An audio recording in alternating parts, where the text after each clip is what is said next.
Okay, you all good? Let's do it. Hello and welcome to the B2C Lead Generation Podcast. Well, listen to the B2C Lead Gen Podcast. My name is Daniel Hill. We're here with Sam Delaney, and this is episode 77, Lead Gen for Extreme High Ticket. And we are joined today by Alfredo Bloyd Dawson, who is in Spain, and he's going to help us explore this. How are you doing, Alfredo? How you doing? I'm good, thank you. How are you? Not as exciting as you are, I'm sure, in Spain. It's very miserable. It's hot and sunny. We're looking forward to September for things to cool down a little bit. It's interesting that we have the exact opposite view, where I'm just like, I'm dreading things cooling down, but I think it's suddenly turned to autumn, I think, in the last week. Whereabouts? So you're Malaga, is that right? Yeah, that's right. Yeah, the Costa del Sol is down south. Cool. So I'm sure as we explore today this subject, we might touch upon some of that because it's kind of relevant. Just to get us started, could you give us a little overview about, for people who maybe don't know, about what you do and how lead gen fits into that world? I'm a marketing consultant for real estate agencies and property developers, primarily those looking to that sell to foreign buyers. Because I'm in the Costa del Sol, the market here is a foreign buyer market of holiday homes. And I consult on things related to lead gen, marketing strategy, and really everything in between. That's generally what I do. My background is more in pure lead gen for real estate agencies. I saw a post you did on LinkedIn the other day about the amount of properties in, I don't know if it was all of Spain or just the region you cover. It was like thousands over a certain value, right? Yeah, and well, it was Spain, but it was the 40,000 properties priced over €1 million and 8,000 properties priced over €8 million, as per Idealista, which is Spain's largest property portal. And of those, what percent? 60. Yeah, I know where you're coming from. 69% are in 4 of the 50 provinces of Spain, so they're highly concentrated into the Costa del Sol, the Costa Blanca, the Balearics, and I think it was Madrid was the other one. And what I was actually going to ask is, that was very interesting, was what percentage of those would typically be sold to foreign buyers? In the coastal regions where I work, with the exception of Madrid, I would say easily 80%. Wow. So maybe higher. So basically, there's a lot of properties to sell, and they somehow got to generate those sales, and that's where lead generation comes into it all. Yeah, exactly. I mean, I don't just work in the luxury end. I also work in the mass market end, i.e., the slightly more where the masses are. But I work in both, basically. So I kind of have an insight into how both operate, how both generate leads, how both make sales, and how both convert or don't, as the case may be. So it's quite an interesting scenario because it's very different. And does the marketing or the lead generation differ between the two, the mass market and the extreme high ticket? Or well, it differs in what works. It doesn't necessarily differ in what people try and do, because you have somebody from an agency on the mass market, they move to a fancy agency somewhere selling luxury properties, and naturally they'll try what worked at the previous agency, which would have been typical Google ads, Facebook ads, whenever they have listings on the portals. So there is to some degree, yes, probably more so edging towards property portal side of things. But what you have in this, the reason I say sort of is because the numbers in the high end are not pretty, and it spooks most people before they even get near to finding out whether it works or not. Right, makes sense. So, for example, just to put it in context, let's say a €5 million villa, which down here in Marbella area, where I work, have most of my clients, is fairly common. A commission, if the agent sells it directly, the commission on that's 250 grand. So you're not going to spend €100 on Facebook and have a go and see if you get bag a sale. So the numbers are different. The other thing that sort of affects it a little bit here is that on these coastal areas, the agents share listings with other agents because their commissions are sufficiently high, sort of 4, 5, 6%. They quite often will generate most of the sales indirectly. So what you have is these fancy agencies with excellent reputations, quite often aligned with an international brand like Knight Frank or Angles and Buckles or Sotheby's or something like that. and they're selling these high ticket items like they're hotcakes, but they're not actually generating the lead for them themselves. Probably 70-80% of those sales are coming through other agents. And that's where it gets messy, because those other agents, there's like 2,000 of them all fishing in the same sea. And amongst all the little sardines that they're catching, there's the odd tuna pops out, and that becomes the buyer of that high ticket item.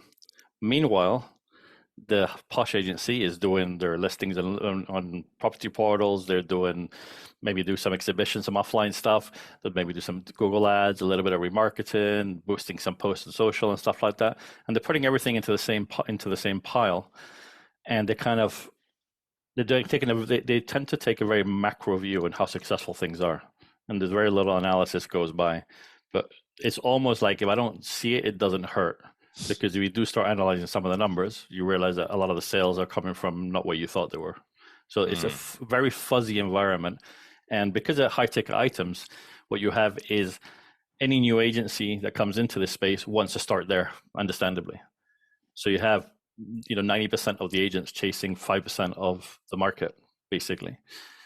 So it's a super saturated area.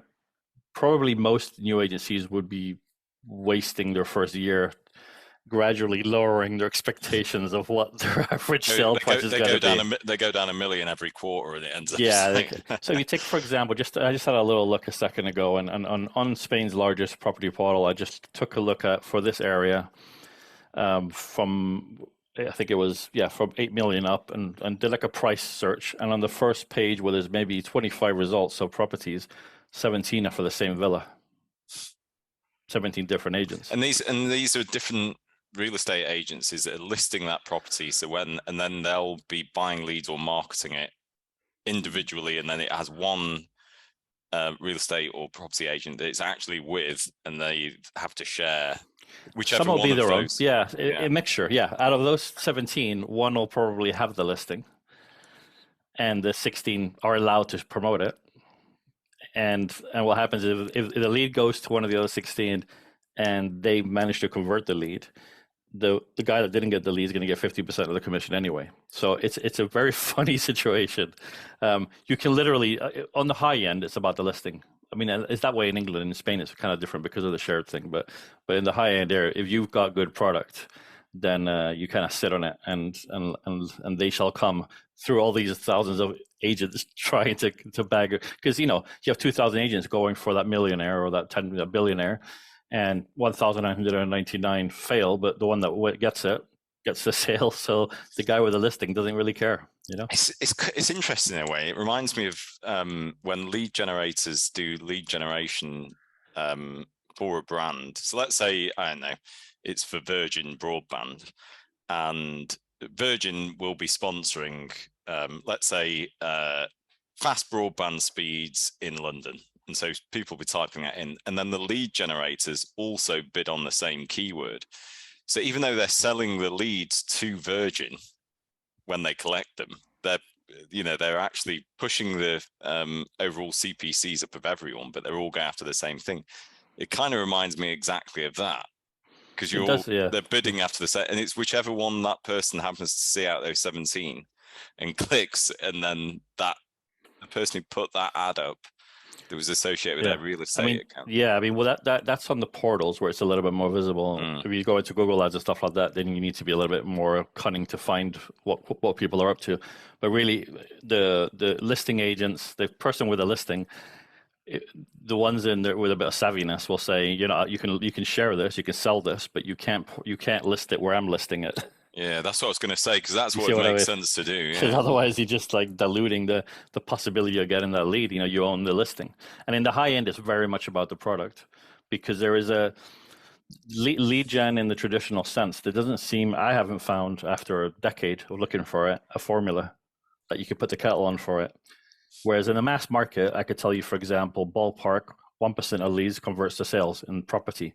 And you're going to get about a $5,000 cost per sale for a property that's going to net you about $25,000 commission.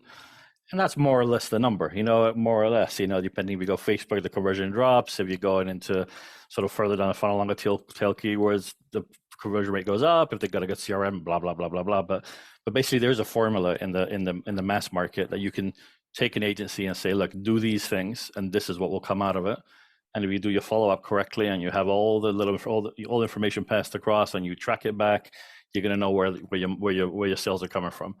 In the high end, it doesn't seem to work like that. It just doesn't. It seems to be, this is the way it works in the high end. And I'm sure it must be similar for other high-end tickets.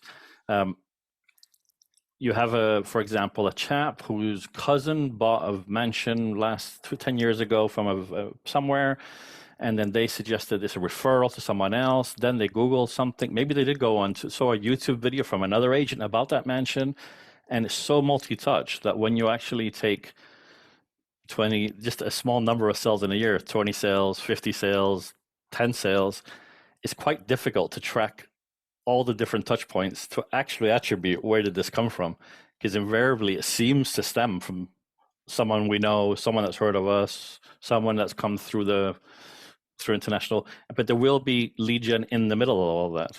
It's just that might not have been the original source, where quite often in the mass market, they Google, they look for it, they find it, and you're kind of, it's fairly early in their process when you're catching them. And they may not have that relationship with many other people, and it may be the only thing they did that day. Whereas in the high end, it just seems to be so much more touchy-feely. You then throw into the mix that, at least from my own experience here, the established high-end agencies that sell high-end properties, because of the nature of the customers and the slow pace of the sales and the sort of the discretion and trust, there is a slight amount of old-fashionedness built into the fabric of how they operate. So a lot of the things that they should be doing, they don't do. I've sat with agencies that have had 20 sales in a year, and it's taken them 2 months to tell me what they were, as in how they got them, what did they buy? 20, we're not talking 200 a week or anything like that. Like it's 2 hands worth, yeah, 4 hands worth. I would have, yeah, and it's literally, so there isn't really, there's a sense of, I don't know. So, but they're forever seeking lead gen solutions. So high ticket people looking like in the high end real estate, they are looking for a magic bullet or formula that somebody can say, this is what you got to do. And really, the nearest thing I've come to finding a magic formula, which I haven't, is in what not to do. Well, I know it definitely doesn't seem to do the job, but also in the fact that it seems to approximate itself more to branding and inbound and demand gen than it does to lead gen. It's exactly what I was going to say. It sounds like B2B SaaS. It's a bit like that. They're kind of buying from you rather than you're selling to them. That sort of seems to be the general vibe of it. It's very peculiar. And it is, I'm sure you all know Chris Walker. It's this whole idea of dark social that he goes, it's like the water cooler moments. You never know, never track from whence it came, just track the revenue, because you'll never know. Yeah, and I'm an advocate of not over attributing stuff and getting too carried away with it, or at least not looking at it in a single lens. But there's a difference between that and not attributing anything, as in not even looking into where did this chap come from. I mean, did any of last year's sales come from any of the stuff that we did? That kind of thing. So it's a very murky environment, and because there's a lot of the wealthier people that are doing these sort of purchases, and I presume it's the same with yachts and helicopters and any other thing like that, there is a lot of privacy and discretion involved, and there are a lot of people involved in what would be the lead gen that aren't the person. I.e., it might be their lawyer, it might be their assistant, it might be somebody that they have in their team. There was a sale last year here of a villa that was in a neighborhood called La Zagaleta, which is probably the poshest area neighborhood around here, and it was a villa that was for sale for 32 million. And what I heard was that it was sold without the owner seeing it. It was a youngish chap, and he'd sent his lawyer down to talk to the agency and deal with deposits and so on.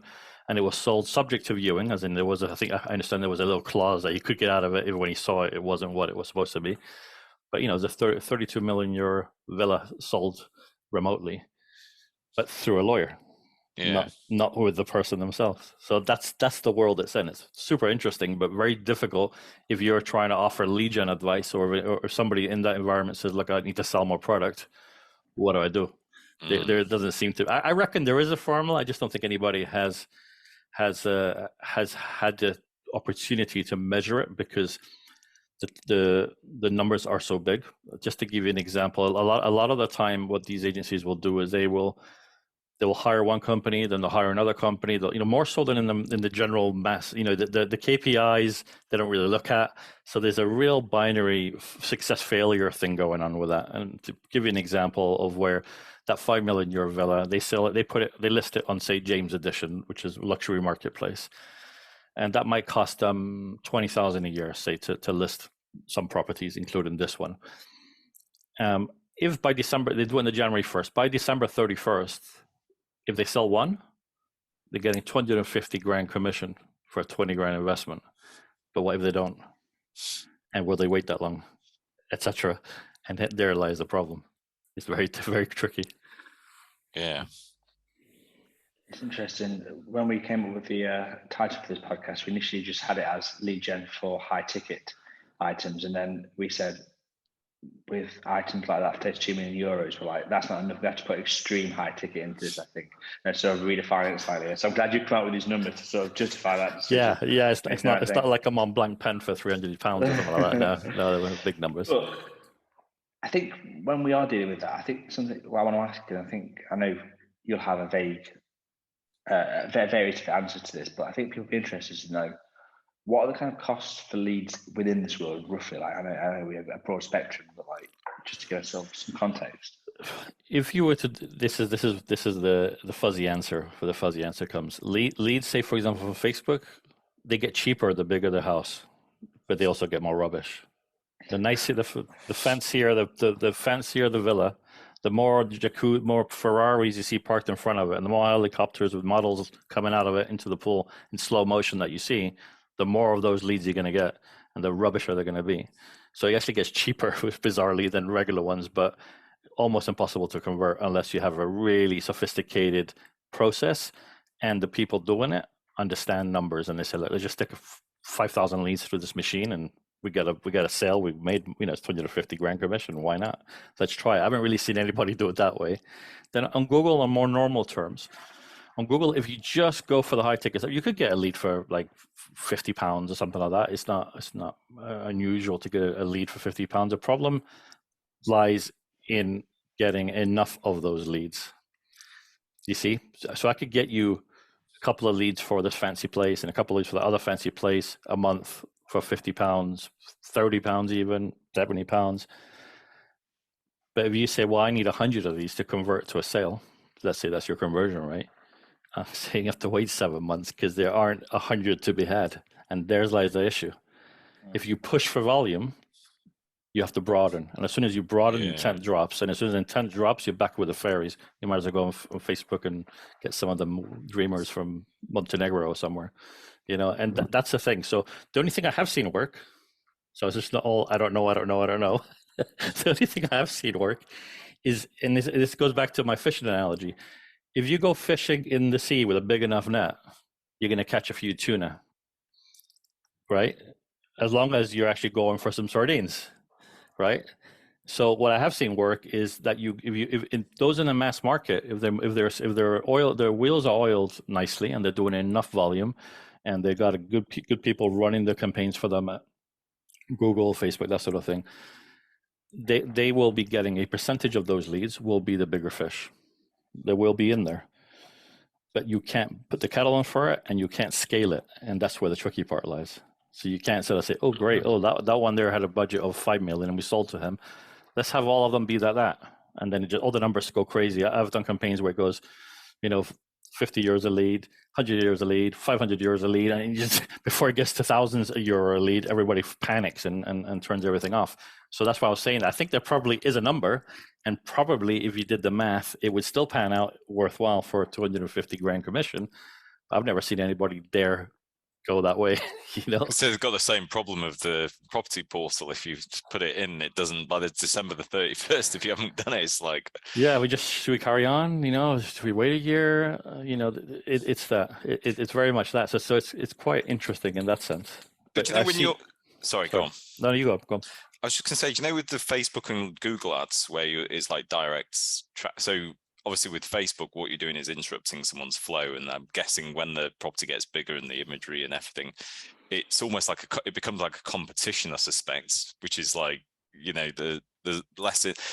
We used to do co-reg years ago, like in the 2000, before 2010, and the higher you made the competition, like 100 grand rather than like 100 quid, the like quality of the leads just dipped completely. I imagine putting a property like that. Yeah.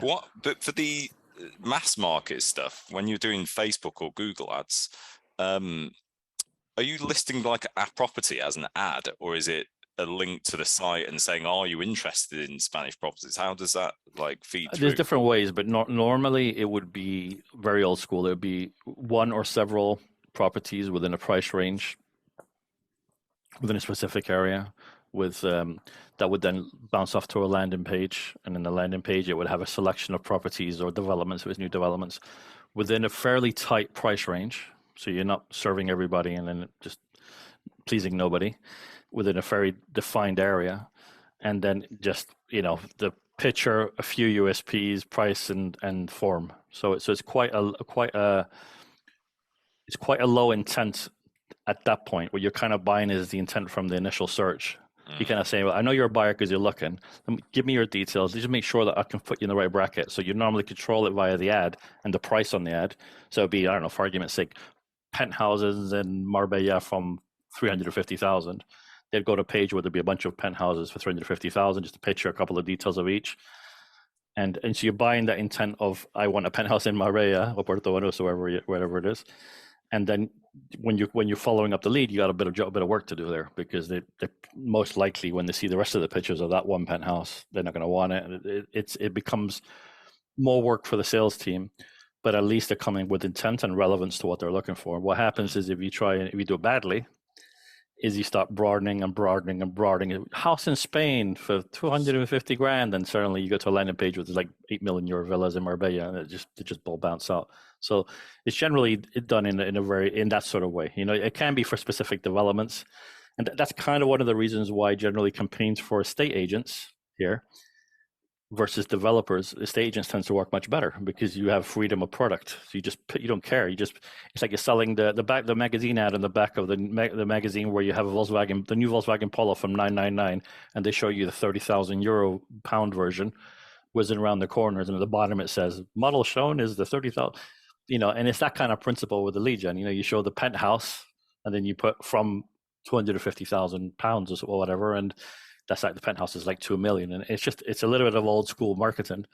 But what you're trying to bank on is that narrowness of intent and the actual search itself. On social, you got to be a lot more careful. On social, you got to be, otherwise what you do is start broadening. So you start, download the brochure, and then there's even less intent, because they've not said they want anything. They just want a and that's where the lead gen company has to be super careful on what they're doing to get those leads. Excuse me, I forgot. Obviously, that's all right. And you know, on the property portals, you're paying a like tenancy fee, right? So a subscription fee for amount of listings normally. Yeah. So then you just allocate it back to a CPL of the people that have inquired, and then you can see what your equivalent CPL would have been for those, and then the conversions from them, I guess. Yeah. So you would know that you're spending, say, 500 euros a month on Portal X, and you've got 20 leads, and it's very broad, you know, generally success failure of the portal, but there's not much way to drill into what part of it came from, or what. It's just a package. You basically get a package of X amount of listings that you pay for, and you know, with portals as opposed to lead gen in the traditional sense of doing Google ads and stuff like that, it is much more about the product itself. As we saw, as that one you didn't see, but as that example I gave earlier with the same villas on 17 times. If you're the 18th one that isn't the same as the rest, you're probably getting a lead there, because everybody else is sharing that one person amongst 17 of them. So that's what I was saying earlier about the focus becomes much more about the product.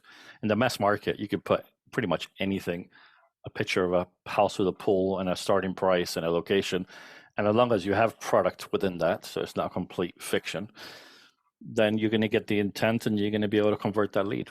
You know, if they are looking for a house, that's more or less what they can afford. The secret tends to be in putting the price in the ad, so that you don't go from. It has to be representative of what they're likely to expect to pay. I think that's the big key. The big thing I've learned over the years is, you know, if someone's looking to buy an apartment in Mayfair in London, then it's okay to have a landing page in this case of £1 million apartments, because that's kind of what you'd expect to pay. But if it's an apartment for sale in Doncaster, bless his cotton socks, you're not gonna get many conversions from that. So that's kind of how one approaches it. Yeah. And what about Jeff, this sort of extreme high ticket is what we're calling it. I think you mentioned they'll work with like Sotheby's, or the badge will be there. Do they do like affinities and partnerships, I'm assuming, to try and like push the brand in front of people? Or be, I don't know, like going to polo matches or something, or Yeah, I mean, there's two elements. Normally it's through like a franchise type agreement. So you'll have a Sotheby's or Christie's or whatever, and you'll pay either a share of your profits or a yearly amount. But in return, they will do a lot of brand marketing, and they have the international network on the ground. Then it just depends on the agency. I know agencies that are part of international posh brands that do nothing. They've got the sign and they just let what comes, and they kind of expect head office, so to speak, or the network, because you have an office where high net worth individuals tend to be global. So it's not like it's in mass market where if you're looking for British buyers for a €200,000 apartment, you're probably going to want to target the UK. If you want Belgium and so on. In the high end, it doesn't make any sense. You could have a Belgian that's in Kazakhstan who's got an apartment and penthouse in New York, and et cetera, has multiple properties. So it's much more global. It's much more spread out, and so it's a slightly different animal in terms of how you market to it. Yeah, it makes sense. I was just thinking that if like a lot of their sales are coming from either like Facebook, Google ads they were running, and the partnerships they have with the other property developers that are listing or other estate agents that are listing their property, those affinity partnerships would be sort of redundant, wouldn't they? Because they could just go, there's no point because we're just getting all the sales from like all this other stuff. It just depends on the market. Like right now, the market's very hot here in the Marbella area. So there's more demand than supply. So anybody with a good listing in the high end would be just as good as sitting on it and not sharing it with anybody, because if they're going out the window, within a few weeks. But traditionally, it's a slower thing. The numbers are very small. So you're talking, if you're talking, say in Spain last year, they sold 560,000 properties. It's 10,000 or something. It's very small numbers, and on a local basis, you maybe have 2,000 agents over here hoping to sell that €22 million villa that's on there 17 times, of which probably only 4 or 5 are likely to. And when I say that these ones that are likely to are not likely to generate their own lead for it, if they do, it's probably through a connection of some description, either through the main brand or through a previous sale or a contact or a private network or a private office. The ones that bring them, the ones that sell indirectly, which is, they are sharing the listing, that is, they're just one of 2,000 fishing in the big sea, and they've caught a tuna, and they're happy, and they come running up to the door with their tuna and go, "Hey, look what I got," And so quite often you'll see a social media post from one of these high end agencies that will say, "Great, we've sold this €10 million villa here. Congratulations to the new owners and then some agency you've never heard of in your life." You know what I mean? To Bob's Tuna Fish Estates. Yeah. You think, who's he? I've never heard of him. I've been here 10 years and I work in this sector, and that's the nature of it. So it's very fragmented in terms of where the sales actually come from. But in terms of the mass market stuff, I guess you can walk in to most mass market like estate agents or property or developers, and so almost create a pipeline that's predictable then. So it's completely different, and you can get it to like flatline almost at, this is what I can almost predict what's going to happen. For sure. I could do the numbers on a piece of paper before we even start talking about what they're likely to have to invest to do what they need to do. And that's the difference is, without talking about myself, but just in what I do for mass market, I'll tell you how. That's my value. In the high end, I'll tell you what not to do. That's all the value I can offer, I'm afraid. you know what I mean? As in, that really is it. Like, no, don't try that. No, don't do that. That doesn't work. And if you're going to do it this way. Like, say, for example, an advice that one might give to a high-end agency to do with a portal is make sure that it has the visibility of your audience. It's just not mass. It's specific to the audience that you're looking for, which is common sense anyway. But the second part is make sure that you go all in, because the numbers are small. So you can't dip your toe in it. Let's put this one on and see if that works. With that example I gave of waiting till 31st of December, we'll put one listing on, because if you need 100 leads or 50 leads or whatever the number is to get a sale, and you're only going to get a couple a month, you're going to be waiting 3 years before you see a sale. Yeah, and do you know? So with the mass market stuff, you've obviously got Google with intent. So if someone's putting properties in Marbella, it's fairly simple, right? And like you said, the more spread out you get, it could go like properties in Spain, you're still bidding on it, but the intent for that area or type of property is going down. Facebook's this interruption and stuff. But how can you, outside of Google, like, how predictable is like Facebook? Because obviously what you're trying to go for is an audience that you believe could be in the market. And do you think they are in the market and you're just like they're stopping, or do you think at that moment they've like decided, oh, that sounds like a good idea? It's exactly that. It's just potluck. It's a lot harder now than it used to be, since the privacy stuff and the special categories that Facebook put in. It's made real estate a nightmare. It's made it it's made it more dilute rather than less dilute. They made it less harder to actually target people. But just to give you an example, a Facebook campaign, say, that I used to run for a golf holiday company. They went to people from the UK, so someone that's from the UK, that's male, age 45 up, 50 up even, that likes golf, likes Marbella, likes holidays, golf holidays. It costs nothing. And those days, it costs nothing to show everybody everywhere this ad, and you just be potluck. There'd be one of them would go, "Oh, we're just thinking about doing it," and you're just there for when the time comes. And it's interest based. And there's a little bit of potluck. The timing is the issue. There's no way of knowing when they do it. What we used to do was, one of the other areas of intent you can get is having Google display ads on property portals that allow them. Then you get what I would call simulated intent of some description, because you wouldn't be in a property portal specifically unless you're looking for properties. So you got a degree of intent there, and then you're running a lot of traffic. The conversion rates are low on those.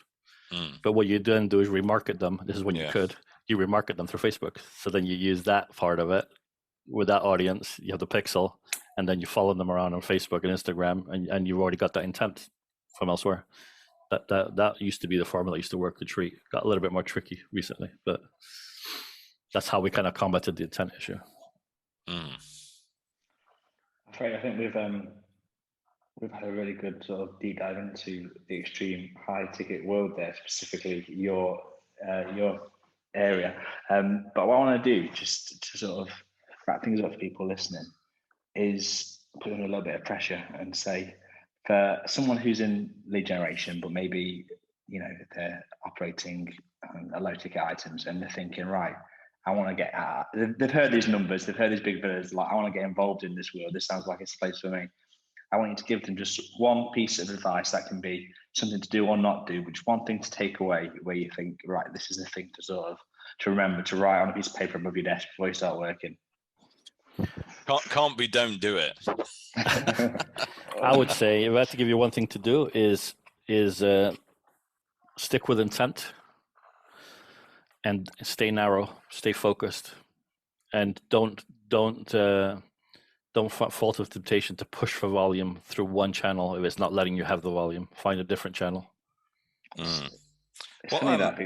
I was going to say that it's interesting that, because although we're talking about something we've never done on the show before, I still think that's quite similar to a lot of things we say, Simon. Focus on intent. Don't chase. Go for quality over quantity. It's interesting that it's not that those principles remain true, I guess. Yeah. Just one thing I wanted to quickly ask, actually, is because I'd imagine the conversion rates is something you and I discussed before, Alfredo, about even with mass market, lead comes in, and it could be a year until, or longer, that that lead actually converts. How much does lead nurturing play into all of this, and does it happen? It plays a huge amount into it. Does it happen? It happens. Ironically, it happens less and less in the high end. It happens better in the mass market because you're dealing with numbers. It's number crunching. But it plays a huge part in it because they're. You think about people these are big purchases. It's not I'm buying a new pair of shoes and buying a house. So the research phase is a lot longer than it would normally be for something else, and they're abroad. They have to come to Spain to make that purchase. So if you'll have is somebody will do will make an inquiry in January, and they may not be planning coming out till September, and between then and September they're going to continue searching. This is the key. They continue searching to see if anything new pops up in the woodwork that they might be interested in, and they'll be inquiring with multiple agents because they don't care. Ultimately, at that stage, they don't care who the agent is. They're just looking at the property and they just make an inquiry, whether it be through a property portal, through a landing page, or whatever. So you'll end up, by the time they're ready to come out in September, typically, the agent that managed to build a relationship with them and keep in touch with them and build an affinity with them and build some sort of trust is the one that they're going to go with. And the rest are just going to fall by what most of the others are going to do is I'll put a little diary date for August 30th to give them a call and see if they're still coming out next week. And by then the ship sailed, and that happens a lot. So what, so let's say today I went onto a property portal, Kiero, and inquired, said, I want to come look at this property to someone. And they said, when you're coming out? I was like, I can't make it till February. Which would be totally reasonable, right? And they go, okay, perfect, we'll book you in, got all your details, everything else. Are they going to send me via email or other methods, other properties? Because exactly like you said, what I'm probably going to do as well is sit there looking at loads of other properties, doing other things. But if they start emailing me like relevant things, it potentially increases the chance that I'm going to like pick a property they send. If they can get my criteria, I've got like two kids, I want something with a pool, blah, blah, blah, That's why the initial questions and qualifying are the most important ones in real estate. Probably in everything, I guess, but it's when are you doing it and why are you doing it? Those two things. Because if you don't get the why, you end up saying you're going to come with your kids. I'm going to send you off into the middle of the mountains where there's nowhere for your kids to go to school, nowhere for your kids to play. If you're looking for an investment property, that's what you're hoping to rent it out when you're not there. Again, it has to be near the beach. If you look, so your reason is a retirement, then and you're older, then medical facilities, health, all those sort of things come into it. So the when and the why is two questions that very rarely get asked. I mean, the when kind of does in the like, when do you think they're coming out? But that's once they're already sort of further down the line with them, and they most definitely would continue or should continue having that relationship with them over the period, because really what happens is if you're looking to buy a resale property, one that there's only one of, and you inquire today and you're interested, then you can't come in February. I'm afraid it's going to be sold by then. So we're going to have to, we have to get you on a plane kind of thing. It'll be sold. It'll be gone by February. If you're looking maybe at off plan, new development, there's no hurry. With the pandemic, well, a lot of things sort of sped up was the idea of doing these remote viewings. So now it's, for a lot of agencies, it's common practice that because they can't say, like they might do if you're in Sheffield and someone from Sheffield, you're an agency, and someone in Sheffield inquired, you can say, when would you like to have a look at it? Are you free tomorrow? That conversation doesn't really take place unless the lead happens to be in Spain at the time on holiday, which is a different protocol. But so really the conversation used to be, when are you coming out? February. Okay, blah, blah, blah, blah, blah. Now we can move to showing you the house virtually, so the agent will go there with different levels of technology, but from the agent with a mobile to a bunch of other things, but you can actually do it. So what happens is that in terms of the pipeline, the number of physical viewings have dropped, but the number of physical viewings that go to sales have skyrocketed. So a lot of the research is happening remotely. Right. But did you know sorry, just to ask you this last question. So let's say I get a lead in to Salesforce or HubSpot or something, whatever CRM an estate agent's using, or a property developer. I say to them, I can see what property they're interested in, actually, because it's been sent to me, this one. So I make the call, coming out in February. Okay, I'll try and do a thingy. But then they go, yeah, I want like 4 bedrooms, 2 kids, pool, needs to be within 50 miles of X airport. Do these guys then have a nurturing funnel, like at a reasonably granular level, or always just target them? Because then every property that comes up, I can hit you with it that matches that requirement. Yes. There's two types that occur, and ideally both happen. One is with, depending on what CRM they're using, it was tied to their property database, i.e. through an MLS, which is what people use here a lot. They'll just set up an alert. They'll put your criteria in there, and whenever something pops into the system that fits your criteria, you get it without them doing anything. So that happens quite often. That's quite common. And then second to that, it becomes more. You have maybe a second nurture funnel, which is sending you information about the area, sending you useful information about school, depending on your circumstances. That the different funnels might take you to schools, healthcare facilities, golf courses in the area if we identified that you like golf, and there'll be a thing there, and that will then also start building into a little about the people. So you might, those who are a bit more sophisticated might introduce some one-to-one videos where they get to sort of almost build a relationship with them from afar, so that they build that affinity. So I would say probably 5 to 10% do that sort of thing, but most do the other. You can see, though, how the estate agents could really play a part in this, because if you were getting just a random alert every time, but instead I had an estate agent who's taken me on a private tour, I've spoken to, email me 2 weeks later and go, I found this incredible property. It's got this, this, and this, and he's talking his own language, or she is, to me. It's really interesting how the relationship, as you mentioned, can have such an impact on the buying decision of this person. Yes, particularly in the mass market. Like I say, in the high end, it does, they'll check you out, and they really are going to be careful who deals with them. Do you understand their financial situation and this, that, and the other? In the mass market, not everybody agrees with me on this, by the way, but I was going to say it anyway. But in the mass market, people couldn't give a rat's about who the agent is. It's about the property. If you're looking to buy a house in France or Spain, you're not going, ooh, what agent should I pick? It doesn't even come into your head. It's like, here's my budget. This is where I'm looking to buy. Let's find the best property. And then almost who the agent is becomes like a whatever, Mr. Smith. I want to see, and that's when that's what makes it so that the agent that does make the effort that you're talking about has a much easier time of actually becoming relevant, because until that point they're not. They'll fill out 10 forms for 10 different agencies. Won't even remember. Most of the first contact when dealing with when sales teams follow up a lead, the most common thing they'll say, if they manage to get hold of them, is they don't even remember filling in a form with us. Yeah, they don't even know who we are. Understandably, it's not that, and maybe that allures to being a bad lead, or the lead gen people being up to something dodgy. It's not the case. It's just they've inquired in 10 properties on Sunday, and they're getting followed up on Wednesday, by some dude from an agency, and they're like, "Who are you again?" Like, "Oh, I did. Oh, you inquired? Oh, yeah, I guess I did. I don't remember which one it was." And this lead doesn't even know what he wants. He doesn't even remember filling in a form.